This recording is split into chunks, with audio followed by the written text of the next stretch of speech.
अस्सलाम वालेकुम, आप देख रहे हैं प्रोग्राम खबर। ये है, मैं हूँ शाजिया अकरम। प्रोग्राम में मेरे साथ हैं सईद काजी और समी इब्राहिम। आज हम बात करेंगे, तारीख गवाह है कि आपस की लड़ाइयों का फ़ायदा हमेशा मुखालिफ फरीक ही उठाया करता है। पाकिस्तान की तारीख तो ऐसे वाक़यात से भरी पड़ी है।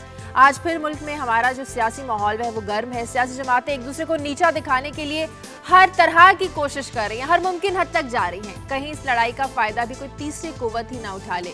यही अंदेशा कुछ हुआ आसमा जहांगीर को, और वो वकला का वफ्द लेकर पहुंची मियां नवाज शरीफ के पास और उन्हें सियासी डेडलॉक खत्म करने का मशवरा दिया।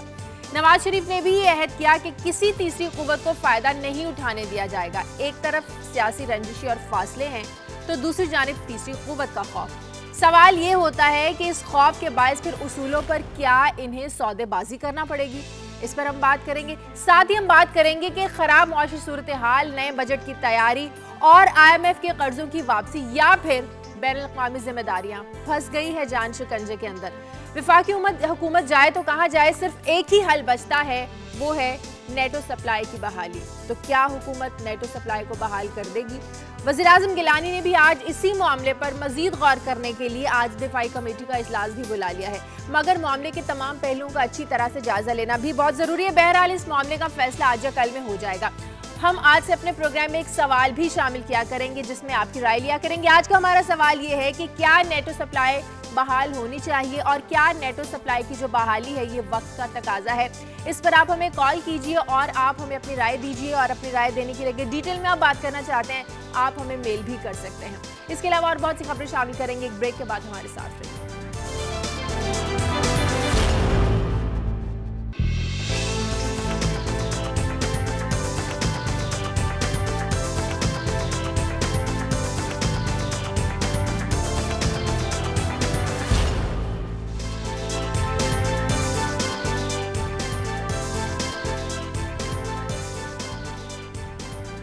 ब्रेक के बाद खुशामदीद। प्रोग्राम में कॉल कीजिए और हमने जो आपसे सवाल किया है उस सवाल का जवाब दीजिए, उस सवाल के बारे में अपनी राय दीजिए, और अगर आप डिटेल में बात करना चाहते हैं तो इस सवाल के बारे में राय अपनी ईमेल में दीजिए।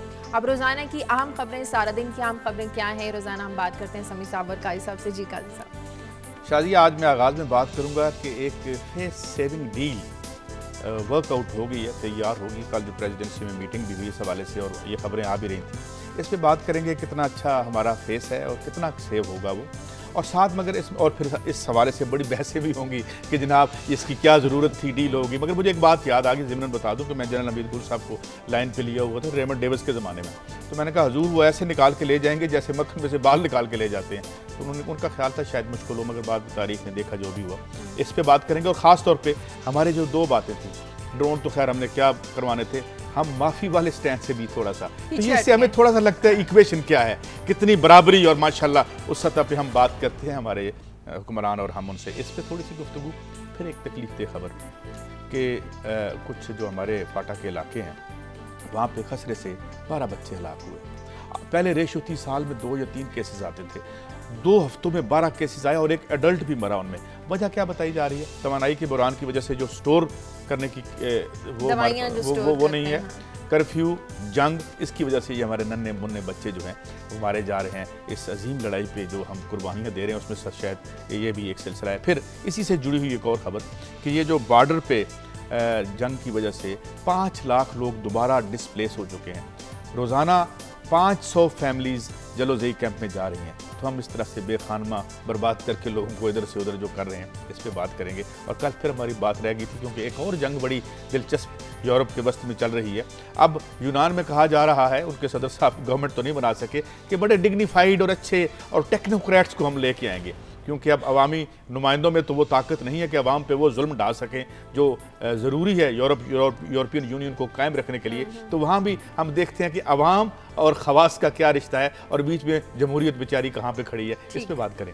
जी समी साहब। शाजिया, आपने सियासी तनाव की बात की दोनों बड़ी जमातों के दरमियान, तो जो पंजाब से खबरें आ रही हैं वो ऐसा लग रहा है कि हम 90 की दिहाई में ऑलरेडी वापस जा चुके हैं, क्योंकि वज़ीर आला पंजाब ने कल शिरकत नहीं की जो NFC अवार्ड, जिसमें 80% जो भी रेवेन्यू था सेल्स टैक्स के हवाले से सर्विसेज पे उसकी डिस्ट्रीब्यूशन होनी थी, उसमें उन्होंने शिरकत नहीं की। इसके अलावा एक इकनॉमिक फ़ोरम है, नेशनल इकनॉमिक फ़ोरम, उसमें भी वो शिरकत नहीं कर रहे।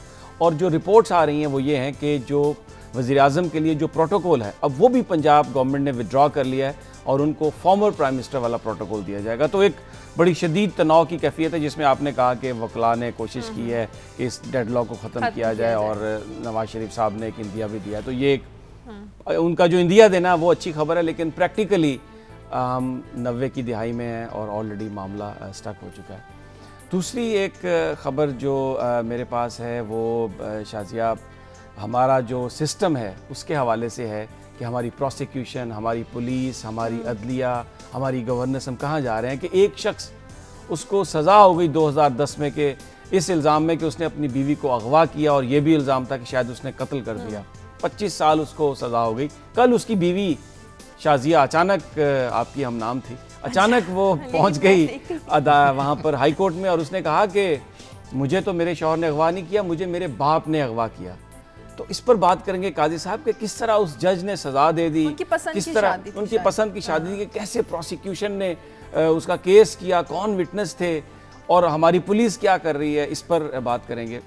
फिर एक भलवाल से खबर आई है, एक बड़ी अजीब खबर कि वहाँ पर एक मैयत दफनाने पर झगड़ा हुआ।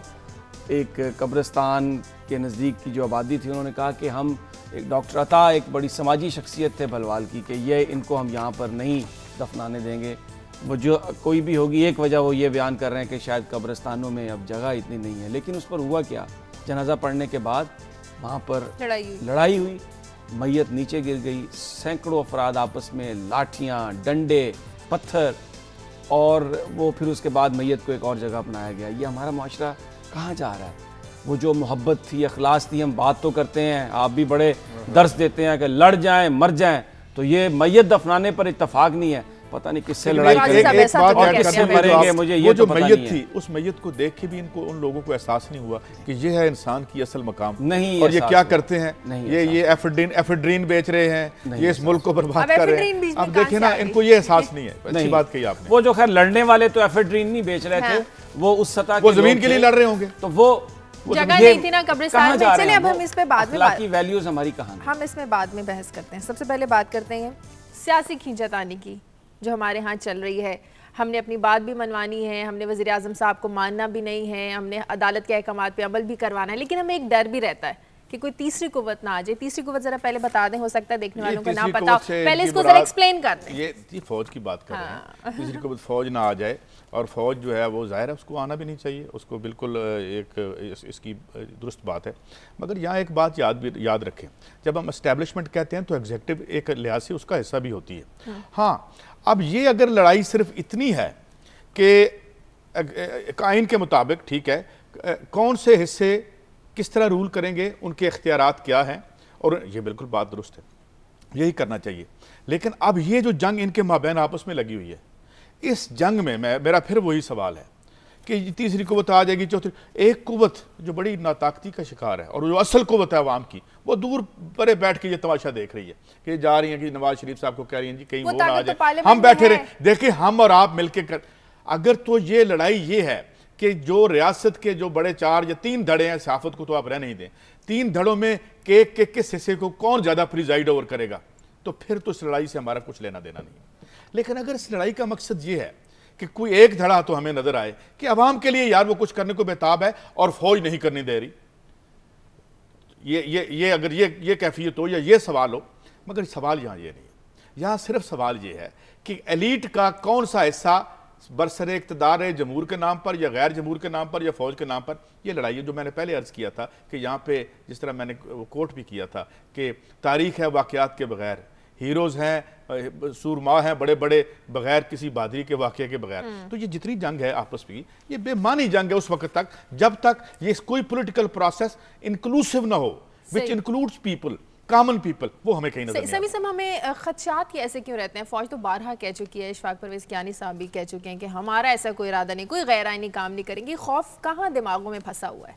देखें, जब कोई भी सिस्टम कोलैप्स कर रहा हो, जब कोई भी जैसे कियानी साहब ने कहा था कि तमाम इदारे अपनी हदूद में रहकर बात करें, और अगर वो फंक्शन अपना नहीं कर रहा है, परफॉर्म डिलीवर नहीं कर रहा है, तो यकीनन फिर उनकी परफॉर्मेंस के हवाले से सवाल उठते हैं। और अगर कोई चीज़ कहीं आकर शिकार हो जाए इस बात का कि वो रुक जाएगी, तो फिर उसको तो चलाना पड़ता है। फिर बाज़ औक़ात जो गाड़ियाँ बिल्कुल ख़राब हैं, अगर उनके इंजन ख़राब हो जाए तो नए इंजन लगाने पड़ते हैं। तो शायद यही बात है कि आसमा जहांगीर साहबा ने ये एक रोल प्ले किया और बड़े सीनियर लॉयर्स थे, और उसमें मियाँ नवाज शरीफ साहब का जो रिस्पांस था वो बहुत ज़बरदस्त था। उन्होंने ये कहा कि सियासी मामलात को वो सियासी अंदाज में ही हल करेंगे, सियासत से ही हल करेंगे। लेकिन सवाल यही है ना कि फिर अपनी वो जो उनकी बातें हैं, असूल हैं, फिर वो सौदेबाजी कर लेंगे उन पर, जो बातें मनवाना चाहते हैं वो। अगर सियासी मामलात का हल सियासी अंदाज में निकालने की बात की जाए तो वो सौदेबाजी कहाँ से आ गई शाजिया? नहीं, मेरी बात सुने ना, उनका सबसे बड़ा प्रॉब्लम क्या है कि अदालती अहकामात पर अमल करवाना। तो इसका मतलब वो तो पीपल्स पार्टी तो करने वाली नहीं है। इसी हवाले, ये तो आपका एक माइंडसेट है ना। मेरा माइंडसेट नहीं है, काजी साहब का भी माइंडसेट है। आपने चले काजी साहब का भी होगा एक माइंडसेट। अच्छा, सिर्फ आपका नहीं, बहुत सारे लोगों का है। हर किसी का कोई ना कोई माइंडसेट होता है।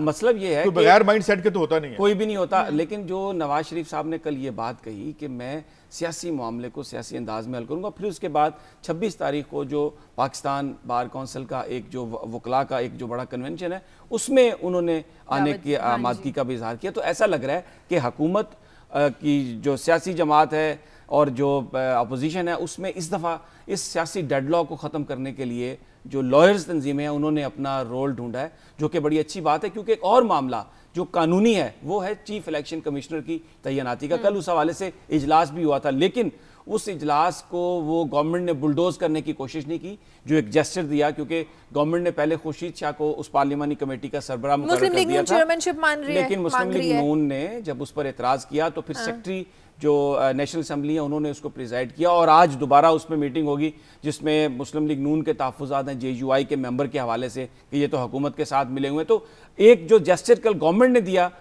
कल जो जिसमें खुर्शीद शाह ने उसको बुलडोज करने की कोशिश नहीं की, फिर नवाज शरीफ साहब ने भी कहा कि वो सियासी मामलात को सियासत से हल करने की कोशिश करेंगे। तो एक हमें नजर आ रहा है कि शायद ये जो एक डेडलॉक है पॉलिटिकल वो खत्म। एक रवायत बदलते हैं कि रोज हमें किसी न किसी सवाल की नोक पे हमसे सवाल पूछती रहती हैं। मैं भी आपसे एक बात पूछ लेता हूँ, मुझे आपसे पूछ लेता हूँ, मुझे ये बात फरमाएं, मुझे ये बताएं कि ये जो लड़ाई हो रही है, ये लड़ाई ये है कि प्राइम मिनिस्टर साहब आपके खिलाफ एक फैसला आ गया है, आप हट जाएं, या नया वजीर आजम चाहिए, यही लड़ाई है। बिल्कुल ये लड़ाई। कौन बनेगा वजीर आजम, यही लड़ाई है। या ये एक मिनट मुझे सवाल कंप्लीट करना, या ये लड़ाई है कि भाई नवाज शरीफ साहब कह रहे हैं कि आप करें, ये जो रोजगार है इसको आइन के मुताबिक देने के लिए आप नहीं दे रहे। ये लड़ाई नहीं लड़ाई चल क्या रही है इनकी? इनकी लड़ाई है हुकूमत में कौन है कौन नहीं है और किसको रहना चाहिए। ये लड़ाई ही नहीं है कि भाई क्या आपने peoples rights according to the constitution of Pakistan, जिसमें सब पार्टियों ने साइन किए हैं, उनको 4 सालों में आपने इंश्योर किया।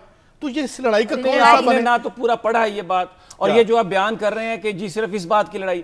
मियां नवाज शरीफ साहब ये कहते हैं कि क्योंकि हुकूमत डिलीवर करने में नाकाम हुई है, हुकूमत अवाम के मसाइल आपने वो तो याद नहीं किया, अपनी मर्जी की स्टेटमेंट निकाल के बीच में आपने पढ़ाई शुरू कर दी। नाकाम एक एब्स्ट्रैक्ट टर्म्स है, आपने बात करनी है तो क्लियर बात करें, कहां नाकाम हुई? रोजगार देने में नाकाम हुई, बात करती अच्छा है, तो क्या है प्रोग्राम इनके पास रोजगार देने का? तो वो ये हट जाएंगे, नया बंदा आ जाएगा, रोजगार लड़ाई को आप मानी पहनाते रहते हैं। खुदा का वास्ता है, ये छोटी चींटियों की लड़ाई को हाथियों की लड़ाई ना बनाए, ये आपस में इख्तियार के लिए लड़ रहे हैं, इनको लड़ने दें। आप इनके जलसे भी देखें, कभी किसी ने अपने जलसे में रोजगार का मंशूर नहीं दिया, कभी किसी ने अपने जलसे में जॉब नहीं, किसने दिया? किसने रोजगार? देखें,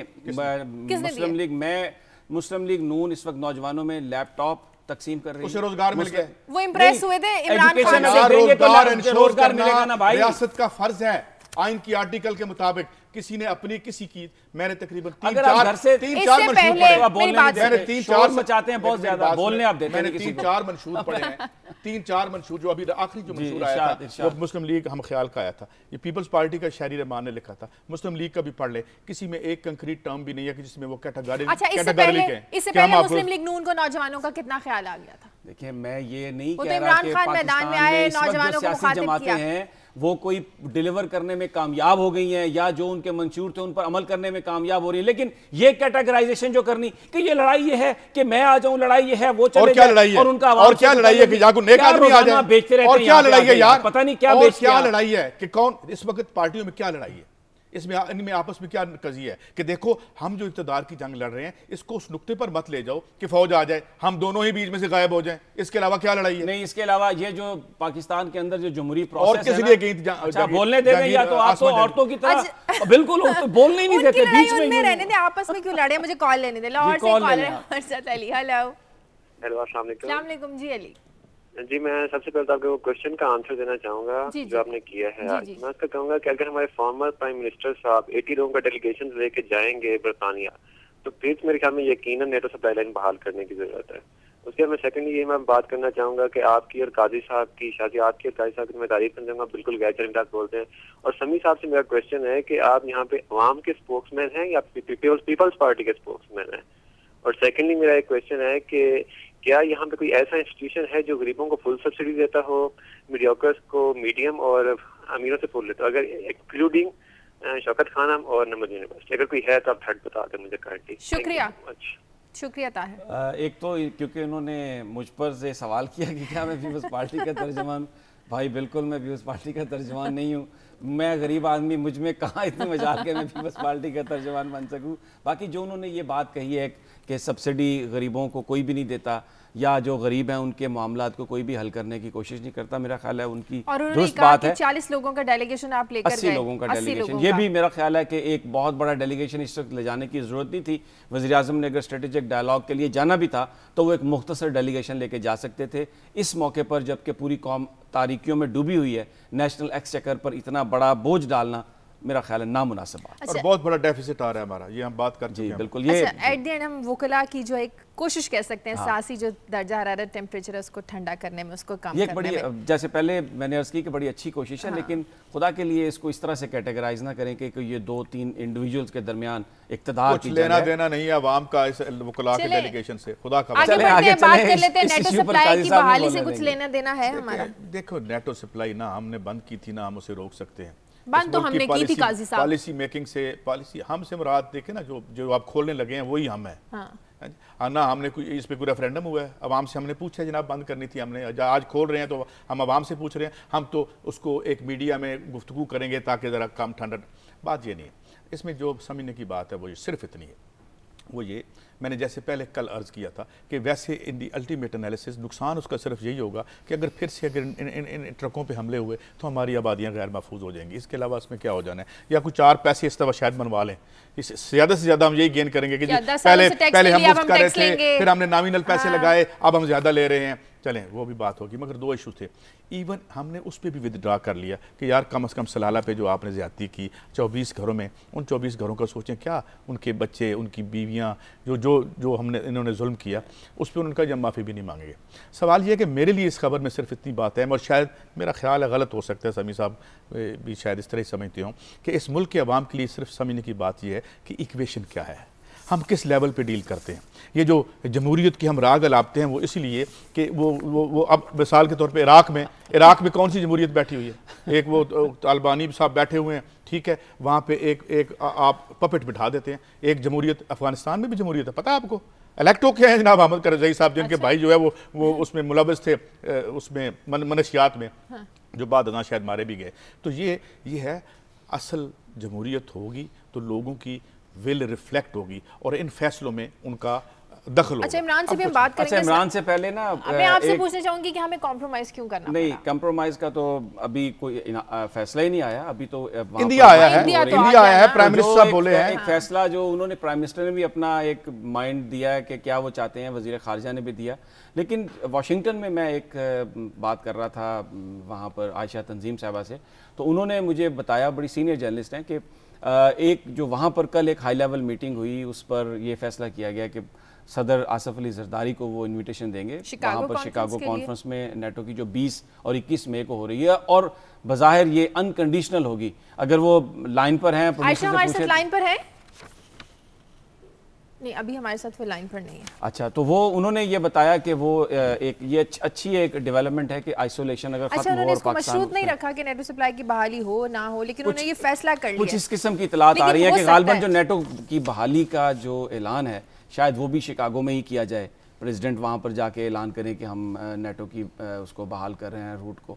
तो ये अभी सारी चीज़ें चल रही हैं। अब शाम को डीसीसी का भी इजलास है, फिर उसके बाद अभी पार्लियामेंट का भी सेशन, कौमी असम्बली का भी है। इमरान हमारे साथ इस्लामाबाद से हमारे नुमाइंदे हमारे साथ हैं, उनसे बात करते हैं। इमरान, बज़ाहिर तो लगता है कि फैसले अंदर खाते हो चुके कि नेटो सप्लाई बहाल करनी है और क्यों करनी है ये भी सबको पता है, कंफर्म हो गया, बाकायदा ऐलान 1-2 रोज में हो जाएगा? अभी तक चूंकि वज़ारत खारजा ने ये कहा कल की मीटिंग में जो काम थे, उन्होंने कहा कि जो अमेरिका की दबाव वाली खारजा पॉलिसी थी, सफारतकारी थी, वो कामयाब हो गई है और हमारे पास अब कोई ऑप्शन नहीं है सिवाय इसके कि हम नेटो की जो सप्लाई लाइन है वो खोलें।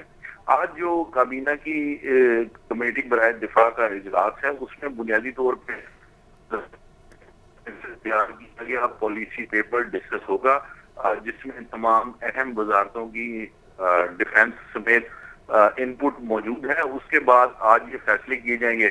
जो हमारे ज़राए हैं उनका कहना ये है कि ये भी हो सकता है कि आज फैसला कर लिया जाए और अमेरिका को इस हवाले से हिंट दे दिया जाए कि हम इस बारे में एग्री हैं, और फिर उधर से शिकागो कॉन्फ्रेंस का दावतनामा आ जाए और फिर उसके बाद सदर उसमें शरीक हों और वो अपनी तकरीर इसका ऐलान करे नेटो का सप्लाई लाइन खोलने का, और उसके साइड लाइन पे हिलरी क्लिंटन और रबानी खर के दरमियान जो मुलाकातें हों उसमें उस पैकेज कि अगर पाकिस्तान सप्लाई लाइन खोलता है तो उसके एवज अमेरिका को क्या देना पड़ेगा, किस किस्म की माली इमदाद देनी पड़ेगी, और अगर अमेरिका ये चाहता है कि पाकिस्तान नेटो सप्लाई लाइन की जो सिक्योरिटी की जिम्मेदारी उठाए, तो फिर उस सूरत में एक पैकेज जो स्टडी की गई थी जनरल परवेज मुशर्रफ के जमाने में, इसके ऊपर क्या अखराजात आएंगे और कितनी आर्मी जो है वो डिप्लॉयड की जाएगी इस हवाले से, नेटो की सप्लाई लाइन को सिक्योर करने के हवाले से,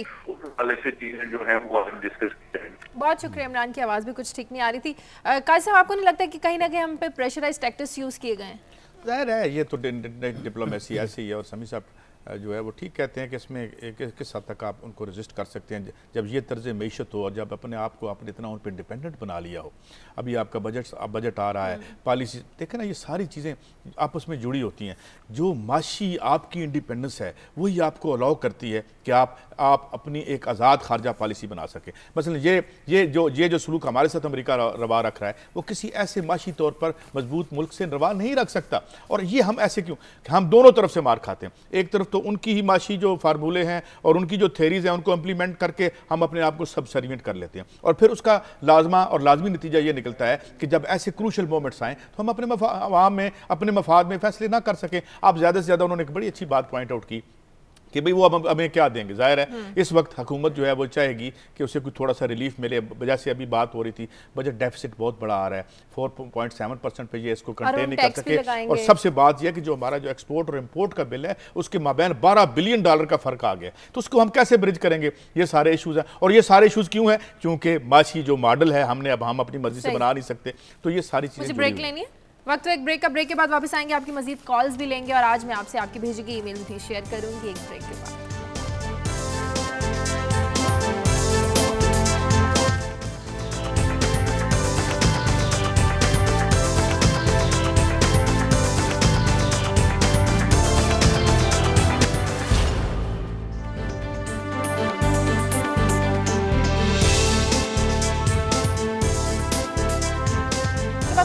कुछ ईमेल्स हैं मेरे पास। हांगकांग से इसहाक ने ईमेल की है कि मैं आपका प्रोग्राम बहुत शौक से देखता हूं और आपकी इन काविशों को काबिल सत्ताईश समझता हूं। मैं 40 साल से हांगकांग में मुकीम हूं और अपनी फैमिली से दूर हूं। यहां रहकर पाकिस्तान की सूरत हाल से बहुत मायूस हूं। मैंने आज तक ऐसी हुकूमत किसी मुल्क में नहीं देखी जैसी यहाँ पर है। यहाँ की सूरत हाल ठीक नहीं हो सकती जब तक जागीरदारी निज़ाम खत्म नहीं होगा। समी साहब, एक तो मुझे इस बात पर खुशी है कि वो हांगकांग में रहकर भी हमारा प्रोग्राम देखते हैं। बहुत सारी और भी चीज़ें देखने की हैं वहाँ पे, बहुत उनकी मेहरबानी। लेकिन ये जो लोगों की मायूसी है इस हवाले से कि पाकिस्तान के हालात में तब्दीली नहीं आई, वो कोई गैर ज़रूरी नहीं है, वो बिल्कुल एक सही है। वाक़यात ऐसे ही हुए हैं और हालात तब्दील नहीं हुए, लेकिन उसमें जो अच्छाई की एक आ सकती है जिससे हम जा सकते हैं वो यही है कि अगर जो वोटर्स हैं वो अपने सियासतदानों को, अपने नुमाइंदों को एक ऐसी सूरत में जकड़ें आके कि जब वोट का मामला है तो ऐसे लोगों को वोट ना दें जो उनकी ज़िंदगियों में तब्दीलियाँ नहीं ला सके, तो शायद हालात सुलझ जाएंगे। बेस्ट ऑप्शन यही है हमारे लिए। एक और ईमेल है, ये ईमेल है सऊदी अरब से अब्दुल बासित ने की कि पाकिस्तान के हालात बेहद ख़राब जा रहे हैं। एक तो आए रोज़ महंगाई ने आवाम को परेशान किया है, दूसरा बेरोज़गारी से आवाम बहुत तंग है। इस तरह की सूरत हाल को देखकर पाकिस्तान का जो टैलेंट है ये बाहर के ममालिक का रुख कर लेता है, क्योंकि इनकी मेहनत के मुताबिक ना तो इन्हें उजरत दी जाती है और अगर मिलती भी है तो इतनी महंगाई में इनका गुजारा करना मुश्किल हो जाता है। अगर पाकिस्तान के हालात को बेहतर बनाना है तो तालीम को आम करना होगा। काजी साहब, जी, तालीम को आम करना होगा, बहुत ज़रूरी है। मगर मैं थोड़ी सी समी साहब ने बात ठीक की कि देखें, हम ये यहाँ हमारा मकसद मायूसी फैलाना नहीं है। हाँ जी। हम ये नहीं, और ये जो अहद है, ये जो परेशानी है, अगर आप गौर से देखें, जो लोग बाहर ठहरे, मसलन ये जो हमारे दोस्त प्रोग्राम देख रहे होंगे हांगकांग में 40 सालों से हैं, वहाँ भी रिसेशन हिट कर रहा है, यूरोप में रिसेशन हिट कर रहा है, वहाँ नौजवान बेरोजगार है। मैं ब्लॉग्स पे जाके देखता हूँ कि इवन अमेरिका में नौजवान जो कर्जे लेके पढ़े, जिन्होंने तालीम हासिल की है, उन्हें ये नहीं पता कल वो क्या करेंगे। तो मुझे लगता है कि एक अहद है, इस अहद से एक नया अहद जन्म ले रहा है, तो हमें ये एक ऑप्टिमिज्म भी होना चाहिए, क्योंकि इंसान ने इसको बदला है। ये दुनिया जिसको जहाँ आज तक इंसान अपनी तहजीब में लेके आया, तो यहाँ रुकी नहीं रहेगी। जो लोग ये कह रहे हैं कुछ नहीं हो सकता, बस वो मायूसी फैला रहे हैं। हम तो ये कह रहे हैं सब कुछ हो सकता है अगर आप कमर बांध। अगर आप में शौराज और एक बात मैं सिर्फ एक कमेंट करूंगा कि ये जो बाहर जो लोग रहते हैं, अगर वो ये समझते हैं कि सारे ये नहीं समझते कि पाकिस्तान के हालात बुरे हैं। मैं एक ज़िंदा मिसाल आपके सामने बैठा हूँ शाजिया। मैंने ज़िंदगी के 20 साल अमेरिका में गुजारे और किसी किस्म की किसी आसाइश की कमी नहीं थी, लेकिन इसके बावजूद मैं पाकिस्तान में आया हूँ, क्योंकि इंसान के अंदर एक ख्वाहिश होती है, आपको ऑफ कोर्स रोटी भी चाहिए होती है, लेकिन यू वांट रोटी, ये ब्रेड विद ऑनर।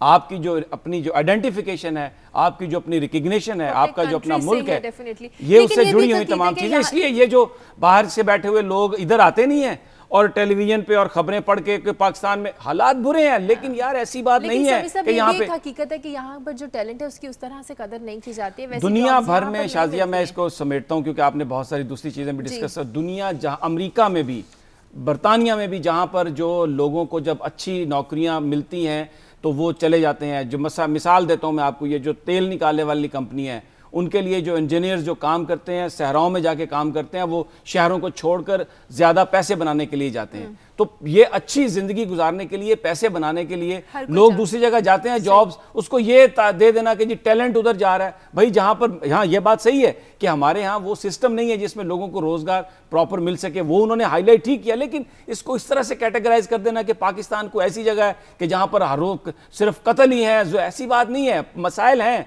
लेकिन उन मसाइल को हम ही ने ठीक करना है, यहाँ से भागना पिक्चर मेरे ख्याल में मीडिया नहीं, मेरा नहीं ख्याल। एक कॉलर है हमारे साथ रावलपिंडी से, आदिल। Hello hello. एक और कॉलर है मुल्तान से, फरूख। Hello hello. मुझे लगता है कि दोनों कॉल्स टेक्निकल कोई प्रॉब्लम मेरे ख्याल में हो गई है स्टूडियो में, जिसकी वजह से खबरों की तरफ आ जाए। जी काजी साहब, एक तो मैं खबर ये आपसे शेयर करना चाहता हूँ। कल ये खबर आई और एक इंटरनेशनल एजेंसी की खबर थी कि मीज़ल या खसरा जो है, जो कि हाईली मुतद्दी बीमारी है, इन्फेक्शस डिजीज़ है, उसके इंसिडेंट्स में या उसके वाक़यात में बेपनाह इजाफा हुआ। ख़ास तौर पर ये जो हमारे ट्राइबल डिस्ट्रिक्ट्स हैं नॉर्थ वज़ीरिस्तान में, इसमें 2 हफ्तों में तकरीबन 12 बच्चों की हलाकत हुई, एक यूथ भी, अडल्ट भी उसमें मरा। जो उन्होंने वजूहात समी साहब बताई हैं वो बड़ी तकलीफ देह हैं। 3 हफ्तों में ये हुआ।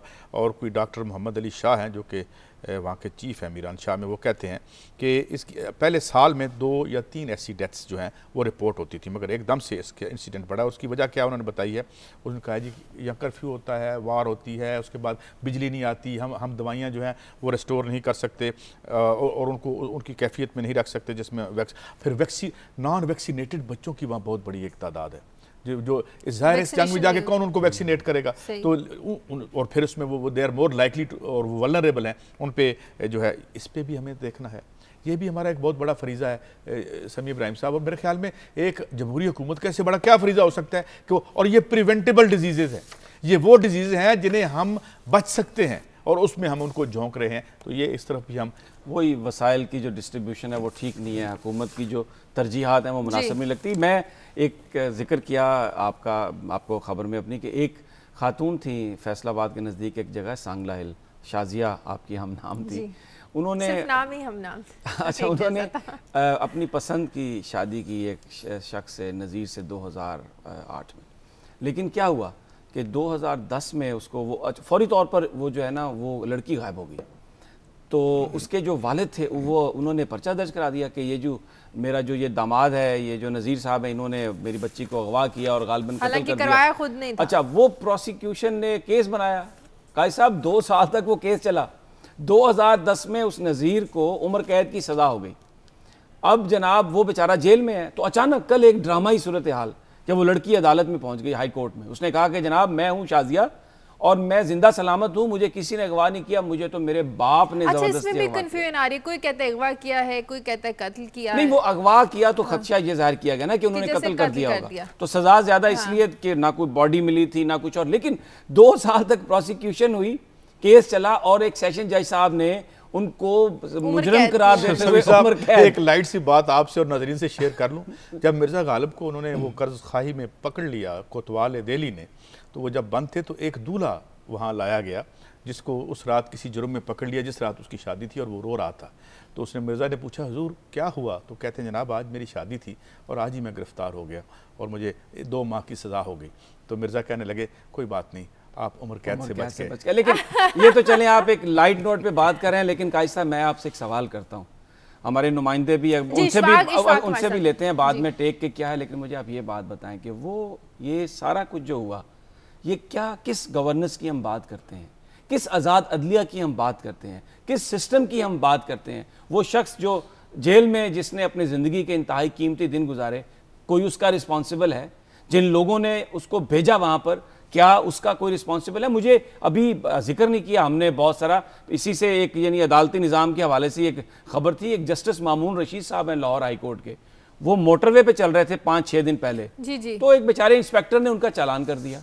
भाई उन्होंने तो अदालत में बुला लिया उसको, आईजी को, उसको पुलिस को, जो सारी मोटरवे पुलिस को, कि तुम जज का चालान करते हो। क्यों जज को इस नहीं जज वो तो उन्होंने कहा कि बुला लिया उसको भाई उन्होंने, और फिर उन्होंने बताया पुलिस वालों ने कि जी हम तो सिर्फ हाई कोर्ट के रजिस्ट्रार के फोन पर आ गए हैं। हाँ। और उसके बाद अदालत ने फिर सख्ती से ये भी नहीं बताया कि उनके खिलाफ कार्रवाई क्या हुई। तो ये एक अदालती निजाम, अगर इशफाक लाइन पर है तो उनसे बात करते हैं। इशफाक, ये सारा क्या मामला है, इस जोड़े के साथ क्या हुआ, क्या पसंद की शादी की सजा भुगतना पड़ी जो भी हुआ इन 2-4 सालों में? जी बिल्कुल शाजिया, इसका सिर्फ शाजिया परवीन और नजीर का कसूर सिर्फ इतना था कि इन्होंने अपनी पसंद से शादी की और घर वाले इनकी शादी से राजी नहीं थे, और इस दौरान नजीर जो था वो शाजिया को भगाकर ले गया और इसने अदालत में जाकर शादी कर दी, और जिसके बाद शाजिया के वालिद ने अपने दामाद के खिलाफ अपनी बेटी के अगवा का मुकदमा दर्ज करवा के पुलिस को पैसे और रिश्वत देकर अपने दामाद को गिरफ्तार करवा दिया और फिर अपनी बेटी को नामालूम मुकाम पर मुंतकिल कर दिया और 4 साल उसको गैर कानूनी हिरासत में रखा। इस दौरान अदालत ने एक तरफा कार्रवाई करते हुए उसके दामाद को 25 साल यानी उम्र कैद की सजा का हुक्म सुना दिया। तो ये सारी कहानी है। कल जो शाजिया परवीन जो कल अपने वालिद जो के अगवाकार थे उनके चुंगल से भागकर हाईकोर्ट पहुंची और यहाँ पर आकर उसने एक दरख्वास्त दायर की कि मुझे तो मेरे बाप ने अगवा किया था, मैं ना मेरे शौहर ने अगवा किया और तो ना ही ऐसा वाकया हुआ। शाजिया का शौहर ये समझ चुका था कि उसकी बीवी को कत्ल किया जा चुका है? जी बिल्कुल, क्योंकि उसको तो ये बताया गया था कि उसको तो कत्ल कर दिया गया है, उसको अगवा कर दिया गया है, और वो भी इल्जाम भी इसी सर पे है क्योंकि एक तरफा अदालत कार्रवाई कर रही थी, दूसरी तरफ से मौकफ कोई नहीं आ रहा था। शाजिया मंजर आम से गायब हो चुकी थी।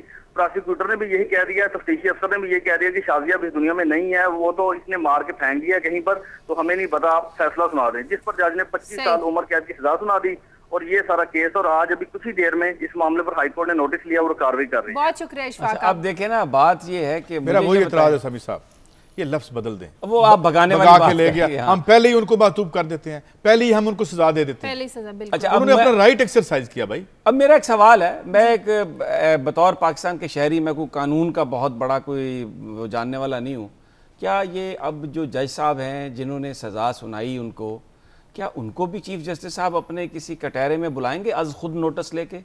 उस पुलिस वाले को भी बुलाएंगे? कौन है इस सारे काम का रिस्पॉन्सिबल? बड़े बड़ी बड़के तो हम सुनते हैं जजेस की, ये कर देंगे, वो कर देंगे, उल्टा टांग देंगे, फड़का देंगे। अब मैं देख कि अब अदलिया के जो अपनी सफों के जो लोग हैं, आप बिल्कुल ठीक कहते हैं। हमारा जो यार जब बड़े लोगों की बात आई है तो शाजिया आप भी बड़े आराम से, हमारा मुआशरा, मुझे ये बताएं नजीर का कसूरवार मुआशरा कहाँ से आ गया? वो तो पुलिस है, वो जज है भाई, उनको अब उनको तो सजा पता नहीं, की शादी की सजा मिली उन्हें तो पसंद की। अब देखें ना, अब आप भी बचा गई ना, आप जज पे बात आने दे रही हैं, ना आप पुलिस वाले पे, ना आप पंजाब गवर्नमेंट पे, किसी पे आप बात आने दे रही है, क्योंकि वो कॉलर ने भी कहा बड़ी इंडिपेंडेंट है, काजी साहब भी बड़े इंडिपेंडेंट। हुजूर इसमें जिसका भी कसूर है उसको सजा दें, चाहे वो जज साहब हैं, चाहे वो पुलिस वाला है, चाहे वो कोई भी है। मामला ये है कि इसमें आमतौर पे यही होता है कि हम वो जो चालान किया था पुलिस वाले ने, उस बेचारे का क्या कसूर था कि जस्टिस मामून साहब ने उसे अदालत में बुला लिया? ये बिल्कुल गलत। यानी मुझे ये बताएं कि जो यानी जिसका चालान हुआ उसने अपनी अदालत में बुला लिया। भाई अगर आपने बुलाना ही था तो चीफ जस्टिस साहब को रेफर करते, कोई और जज सुनता। ये कहां का इंसाफ है? ये क्यों कोई चीफ जस्टिस इस पे नोटिस नहीं लेता? अपनी सफों की बात आती है तो वो कहते हैं कि नहीं जी, साकिब निसार साहब से भी नहीं पूछ सकते कि क्या मामला था तब ये जो रिपोर्ट आई थी जब वो सेक्रेटरी थे। अब बाकी जो जजेज हैं उनसे भी आप कुछ नहीं पूछ सकते। ये कहां है हम? एक तब ये डिस्क्रिमिनेशन कब खत्म होगी इन तबकात में? नहीं, हम इस बात में बिल्कुल आपके साथ हैं।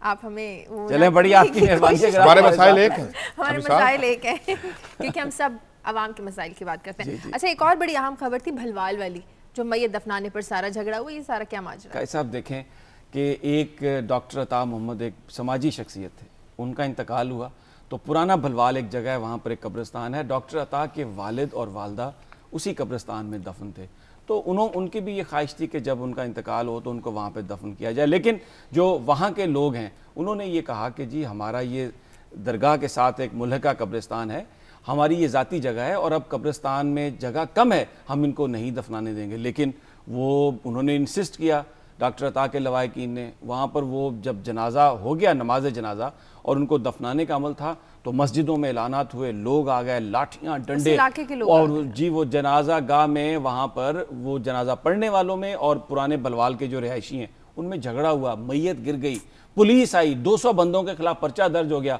अब इस पर भी एहतजाज किया जा रहा है कि वो पर्चा ख़त्म किया जाए। कुछ लोग पीपल्स पार्टी के जो MNA हैं नदीम अफजल चंद साहब, उन पर इल्ज़ाम लगा रहे हैं कि जनाब वो इन फसादात के पीछे हैं। लेकिन भाई साहब सवाल ये है कि ये कहाँ गया हमारी मोरालिटी कि मैयतों पर हम झगड़ रहे हैं, दफनाने पर हम झगड़ रहे हैं। ये जो इतने चैलेंजेस जिनका हम रोज़ाना जिक्र करते हैं उनका हम किस तरह से मुकाबला करेंगे? ये जो आप डिस्ट्रैक्शंस की बात करें ना, मैं एक आपको वाक़या ऐड कर देता हूँ। वो आज का नहीं है, मैं एक अखबार के दफ्तर में बैठा तो वहाँ कुछ लोगों ने शिकायत की कि एक जगह पे लोग जनाजा लेके आ रहे हैं और वो बुज़ुर्ग, उन्हें बुज़ुर्ग करार दे दिया उन्होंने, और उन्होंने फौत होने से पहले ये कहा था कि मुझे वहाँ दफन करें। वो बेसिकली एक कब्ज़े का कज़िया था, उस पर फिर पुलिस मुतहरक हुई, उनको रोका गया। ये समी साहब जितनी डिस्टार्शन सोसाइटी में आ रही है, एक तो अभी आपने बात की ना, जब लॉ एंड ऑर्डर का ब्रेक डाउन हो जाता है तो फिर ये तमाम जो क्रिमिनलिटीज़ हैं या जो एलिमेंट्स हैं ये सामने आ जाते हैं। और वो जो आप बात करते हैं ना कि कैसे ये लॉ एंड ऑर्डर, आपको अपने मुल्क के मसाइल का एक बहुत बड़ा हिस्सा उसको चैनलाइज करना होगा towards these issues, law and order के लिए, समाज की तरतीब के लिए, तंजीम के लिए। वो हम कर नहीं रहे। भलवाल से मिर्जा असलम बेग हमारे नुमाइंदे हमारे साथ है। मिर्जा असलम बेग, जो पर्चा दर्ज हुआ है किसके खिलाफ हुआ है? जो मैयत लेकर जा रहे थे, जिन लोगों के वो मसला था, या वो जो उस इलाके के लोग थे जो नहीं चाहते थे कि उस इलाके के कब्रिस्तान में दफन किया जाए? पर्चा किसके खिलाफ हुआ है? पर्चा जो था वो पुराना भलवाल के रेस्टोरेंट के खिलाफ दर्ज हुआ है, क्योंकि उन्होंने ही अपना मैयत पर अपना लाठीचार्ज किया था, डंडों से और पत्थरों से अपना बरसात की थी, जिसकी वजह से अपना जनाजा का नमाजी जो थे वो जख्मी हो गए थे मुतअद्दिद। तो पुलिस ने 297 के तहत 50 बंदे नामजद हैं और 250 नामरूम हैं, उनके खिलाफ मुकदमा दर्ज कर दिया। अभी तक गिरफ्तारी हुई थी।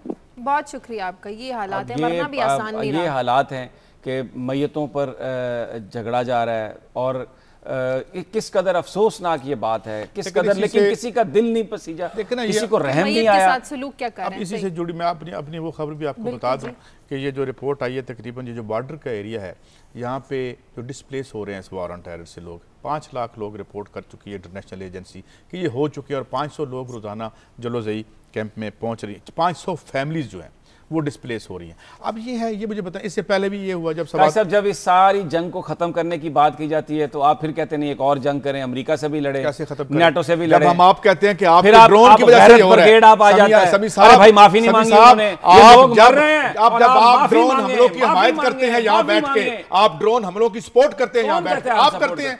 जब हम कहते हैं इनको बंद करें तो कहते हैं आप गिरा देंगे, नहीं, मार खाते रहें।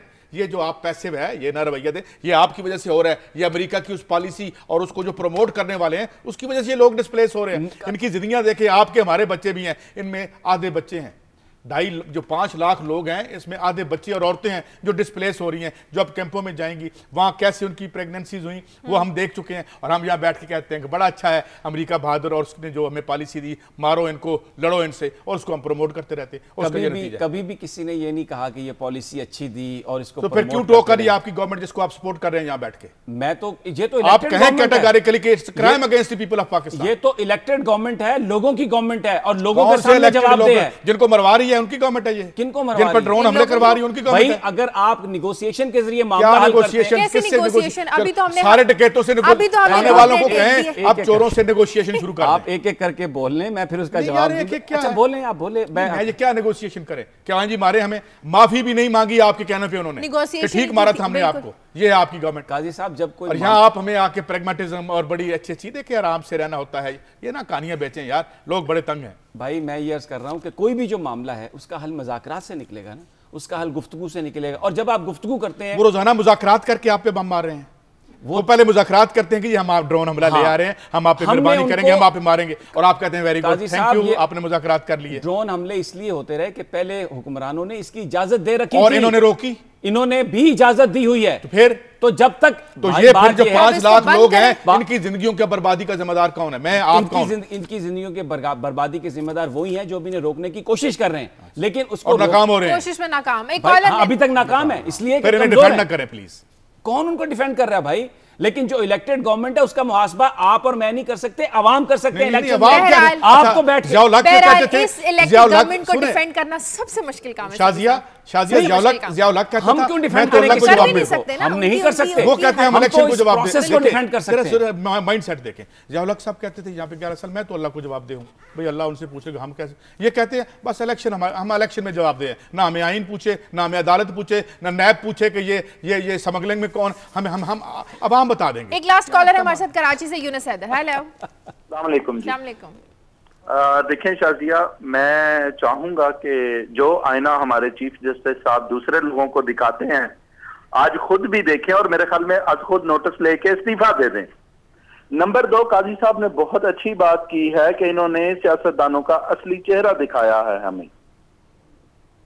सही। तो जो आईना दिखाते हैं दूसरों को, वो खुद भी देखें। नंबर 3 कि जो लोग सुप्रीम कोर्ट पे हमला करवाते हैं वो दूसरों को एडवाइस करते हैं कि आप सुप्रीम कोर्ट के अहकामात को तस्लीम करें। सही, बहुत शुक्रिया। यूनुस हैदर, हमारे प्रोग्राम का वक्त हो रहा है, कमेंट कर दें इस पर बस फिर। नहीं समी साहब, ये उन्होंने एक अच्छी बात की है कि बुनियादी तौर पर जो तमाम जो क्योंकि आईना जो है वो जो खास तौर पे हम लोग जो बैठ के बात करते हैं वो आईना दिखाने के मुतरादिफ है, और अगर तमाम इदारे अपनी सफ़ों में अपने अमाल को बेहतर कर लें तो मेरा ख्याल है मामला बेहतर हो जाएंगे। और यही जो वोटर की आवाज़ है, जो कॉलर की आवाज़ है, मेरा ख्याल है पाकिस्तान के अवाम यही चाहते हैं, और यही हम करने की यहाँ पर कोशिश कर रहे हैं कि हर इदारा जो है जो भी कहीं अपनी जगह से हटता है तो हम कोशिश करते हैं कि उसकी निशानदेही करें, और जब हम कहीं से हटने की कोशिश करते हैं तो अवाम कॉल्स के जरिए हमें बताते हैं कि भाई आप भी यहाँ से हिलने की कोशिश और इंसाफ सबके लिए बराबर होना चाहिए, रूल्स एंड रेगुलेशन सबके लिए बराबर होने चाहिए। प्रोग्राम का वक्त खत्म हो गया। बहुत शुक्रिया काजी साहब आपका, समी साहब आपका। प्रोग्राम के लिए फीडबैक आप दीजिए खबर@दुनिया.tv पर। इजाजत दीजिए, अल्लाह हाफिज।